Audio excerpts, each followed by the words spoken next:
nor did they seek it.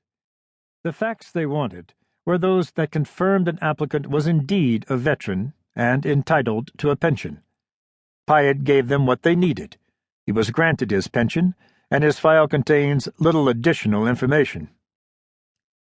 If we venture into a broader knowledge of the multifaceted world encountered by boy soldiers of the Revolution, the demographic with which this book concerns itself, we must draw on a range of sources in addition to government pension records, the core database used. To vivify the lives of the boy soldiers, imagined but carefully constructed accounts of their circumstances are presented in each chapter, coupled with often tersely described experiences found in the historical documentation that anchor the pages that follow. The reconstructions are guided by a comprehensive knowledge of the period and setting, thus enabling the reader to gain a historically informed context for the boy's experiences.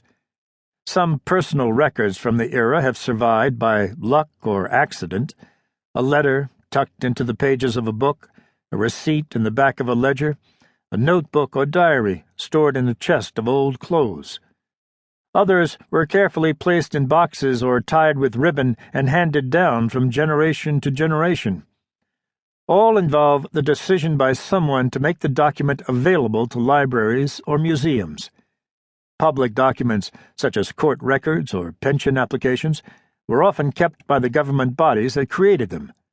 But in all these public or private records, few people felt inclined or saw a need to offer long explanations of the nature of their daily lives. Rather, each offers a piece of a jigsaw puzzle. Together, they create a picture of life in the era. As historian John Demos observed, "Some things we have to imagine."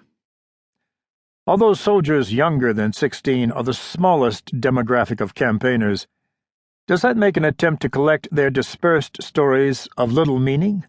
I think not. Foregrounding the voices of patriot boy soldiers for whom documentation exists is a worthwhile pursuit to widen the historical record, however slenderly, for individuals mostly overlooked and dismissed as peripheral to the larger story of the war. Their accounts still provide a window into the varied experience of childhood, work, and war in revolutionary America.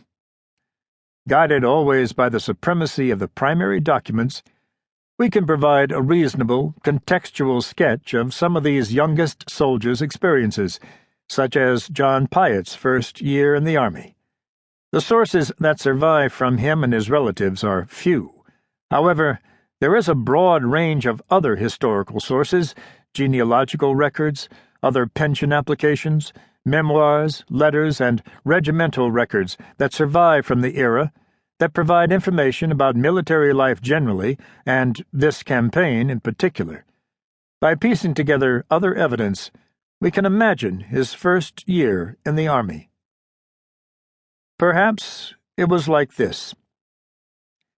In early December 1775, John Pyatt enlisted as a fifer in the 1st New Jersey Regiment, or rather his father, Captain Daniel Pyatt, enlisted him. His father probably thought service would be an interesting and useful experience for the boy, and decided to bring him along. Back on the family farm, his mother and grandmother would manage with help from relatives, including John's older brother, William.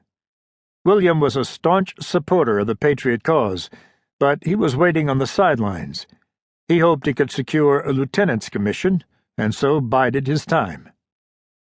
His father quickly took John and the other local recruits to join the full regiment gathering at Elizabethtown. Once there, no one seemed to pay any attention to him. The boy wandered around, looking at the scene with amazement. He had never seen so many people in one place before. It was a hive of activity. A few people were huddled around fires, but most went about their duties quickly in order to keep warm. There were hundreds of soldiers and officers, horses and supplies. Men loaded carts with baggage.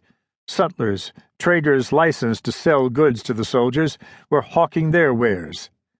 Some families had come to say farewell to their menfolk.